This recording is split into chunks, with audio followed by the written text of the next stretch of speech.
From the 1970s to present day, video games have captivated millions.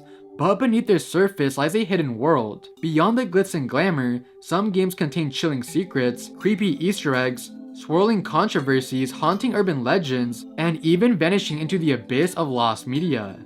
Join me as we explore the disturbing world of video games. Welcome back to a new video. I asked you guys what type of videos would you like to see from me, and a lot of you guys wanted me to make a video about video games. So today we will be diving into the dark side of video games. Don't forget to follow me on Instagram, Twitter, and go buy yourself something nice at EARL using my link in the description below. But other than that, let's get straight into this video.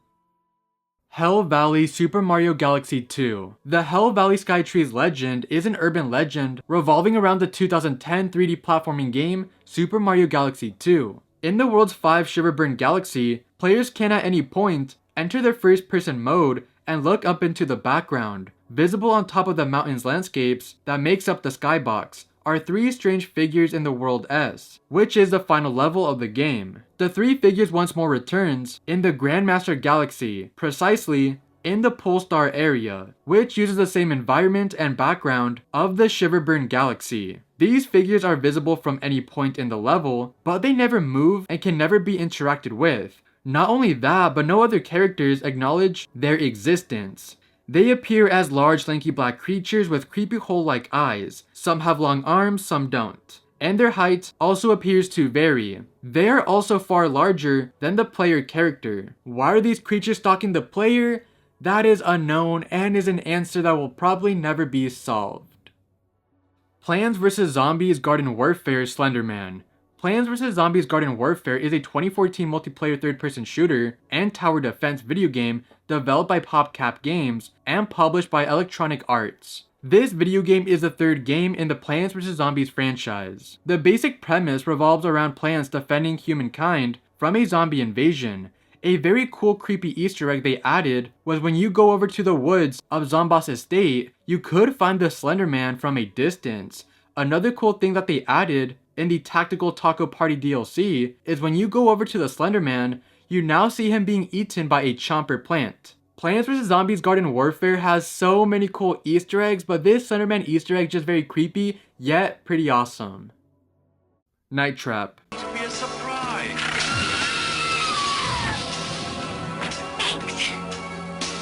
Night Trap is a 1992 interactive movie developed by Digital Pictures and published by Sega for the Sega CD. Presented primarily through full motion video, Night Trap tasks the player to observe teenage girls having a sleepover visiting a house which, unbeknownst to them, is infested with vampires. The player is instructed by the in-game police squad to watch the live surveillance footage of the Martin household and trigger traps to capture anyone that is seen endangering the house guests. Not gonna lie, this concept for a video game is very creative, but maybe making this game about you being a police officer, spying on teenage girls, isn't the best idea for this concept. This game was really controversial that it got banned. Night Trap was cited during the hearing as promoting gratuitous violence and sexual aggression against women, prompting toy retailers Toys R Us and KB Toys to pull the game from shelves that December, and Sega to cease producing copies in January 1994.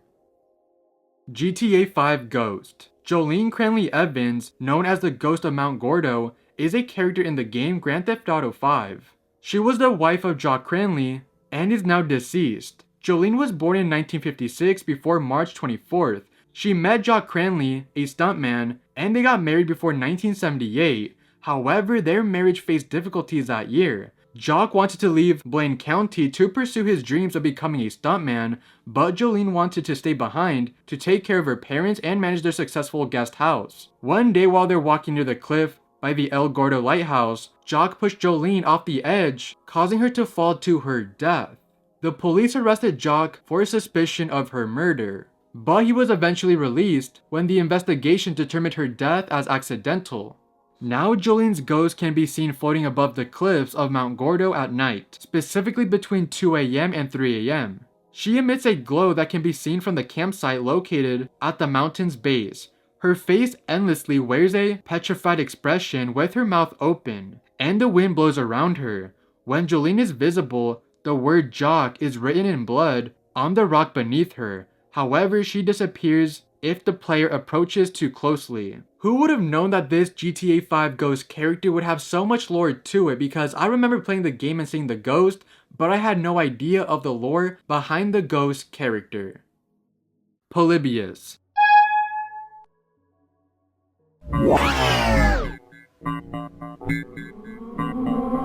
In the fall of 1981, a mysterious video game suddenly showed up in arcades all over Portland. The game was a black box with no name, but it had geometric patterns and colorful shapes. People quickly became obsessed with it and couldn't stop playing. However, there were some strange things happening. 2 teenagers apparently went missing after playing the game, and every now and then, men in black suits would come in and fix it. They wouldn't come to pick up the money. However, they were definitely involved with the game. Approximately 1 month after its supposed release date in 1981, Polybius is said to have disappeared without a trace. Some wondered if the government was secretly using gamers as test subjects, or if it had something to do with the CIA's mind control program called MKUltra. This phenomenon became so popular in pop culture that many shows would add this game to the backgrounds of their shows. So, was Polybius real? No, it was just an urban legend, and nobody disappeared playing that game. Actually, no one even played the game in the first place because it simply doesn't exist. And you know who else doesn't exist? EARL. So make sure to go to earldoesn'texist.com using my link in the description below, because it does help out the channel a lot. Custer's Revenge.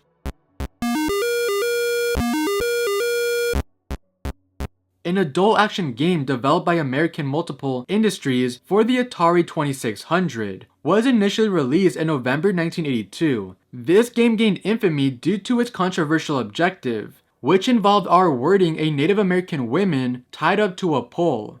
In Custer's Revenge, players take control of General Custer and navigate through the game fields, while avoiding arrows in order to reach and engage with the Native American women on the other side of the game. The game offers 4 different numbered modes. Modes 1 and 3 are single player campaigns, while modes 2 and 4 support multiplayer gameplay.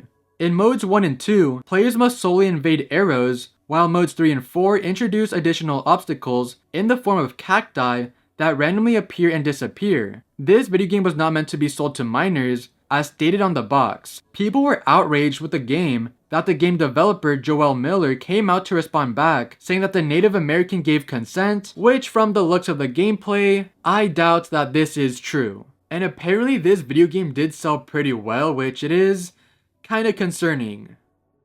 Rapelay.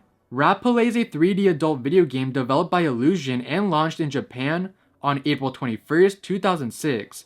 In comparison to Illusion's earlier games, the main storyline of Rapelay is relatively shorter, and it incorporates an enhanced 3D engine with gameplay primarily controlled through a mouse. The game revolves around a male protagonist who engages in stalking and R-wording a mother and her 2 daughters. 3 years after its initial release, Rapelay gained global recognition and sparked significant controversy due to its explicit content, ultimately leading to its ban in multiple countries. But we can all agree that this video game is just sickening. Berserk. Berserk is a 1980 arcade cabinet video game made by Stern Electronics. This game is a maze game where you play as a green guy shooting at humanoid robots. There's also a boss called Evil Otto who will follow you around and is unkillable. He is very annoying to deal with because he has the ability to go through walls. This is just a basic arcade game, but allegedly this arcade game was responsible for 3 teens dying. The legend goes that on April 3rd, 1982, 18-year-old Peter Bukowski died of a heart attack after setting 2 high scores in Berserk. Once Peter set his 2 high scores, he then put his initials in the game.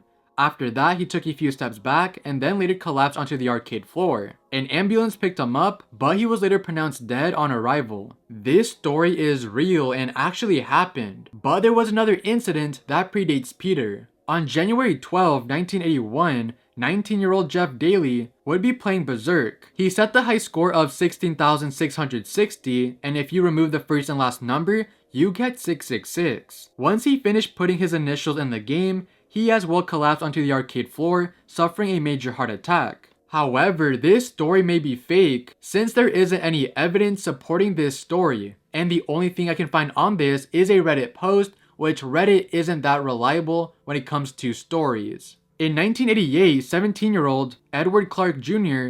walked into the same arcade as Peter Bukowski. Edward found a few coins on the arcade floor, so he decided to take them, but it turns out that the coins belonged to 16-year-old Pedro Roberts. Pedro would then fight Edward for the coins back, but then security kicked them out. They kicked out Pedro first, and when Edward was walking out of the arcade, he was then stabbed to death by Pedro. So there's officially 2 deaths surrounding the Berserk arcade machine. So, is the Berserk video game arcade cabinet cursed? Personally, I'd say no, and those 2 deaths are just coincidences. After all, Peter Bukowski had a heart condition where if he got too excited, he could have suffered a heart attack. His heart condition was getting really bad, so he was a ticking time bomb and could have suffered a heart attack at any moment. And with the Edward story, he accidentally took coins from someone else that led to his death.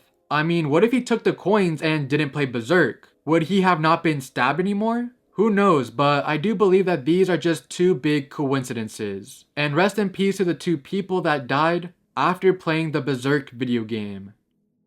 Eric Harris Doom WAD. Doom is a first-person shooter game developed and self-published by ID Software, released on December 10, 1993 for DOS. It is the first installment in the Doom franchise. A Doom WAD is a file containing additional content for the video game Doom or its various source ports and clones. The term WAD stands for Where's All the Data and refers to the game's file format. A Doom WAD typically includes new levels, textures, graphics, sounds, and other modifications that enhance or alter the original game. WADs can be created by both the game developers and the community of players. The Columbine High School shooting occurred on April 20th, 1999, and killed 13 people while injuring many more. The 2 perpetrators were 2 seniors, Eric Harris and Dylan Klebold. Before the shooting occurred, Harris, an avid player of the video game Doom, was known to a few to create various Doom WADs. There were numerous WADs he created with his friends, including Thrasher.wad, RealDeath.wad, and more. According to page 7043 of the 11,000 pages Columbine report, Eric Harris was quoted as saying that he had created a level in Doom that was Columbine High School, leading some to falsely believe that Harris and Klebold were practicing the shooting in the WAD. According to some, RealDoom.wad is rumored to be the WAD in question. No evidence has surfaced as of yet to confirm this. Even if it was, the WAD in question is currently lost media and cannot be downloaded, while Harris's other games could still be downloaded till this day. A possible lead has been found on June 15, 2019. In one of Harris's recently discovered WADs, he mentions RealDoom.zip, which might be the rumored Columbine level. Sad Satan.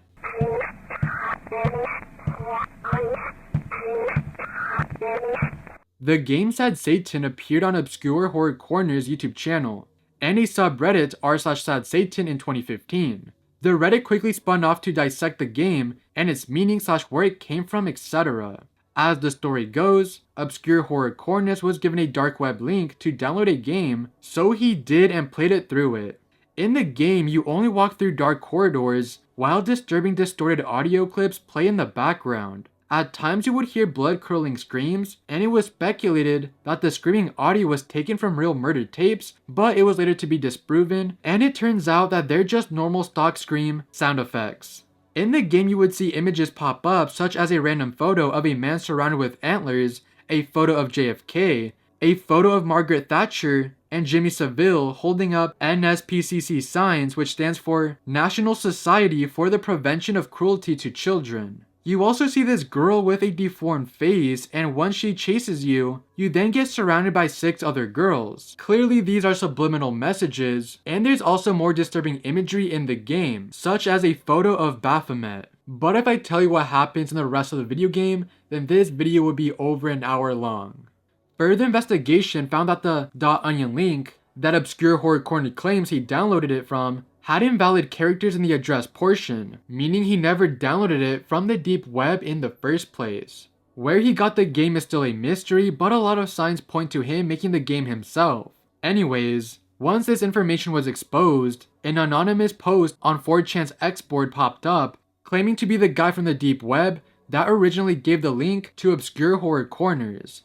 The post said that Obscure Horror Corners was not showing everyone the true Sad Satan, and then provided a link to download the real Sad Satan so you could find out for yourself.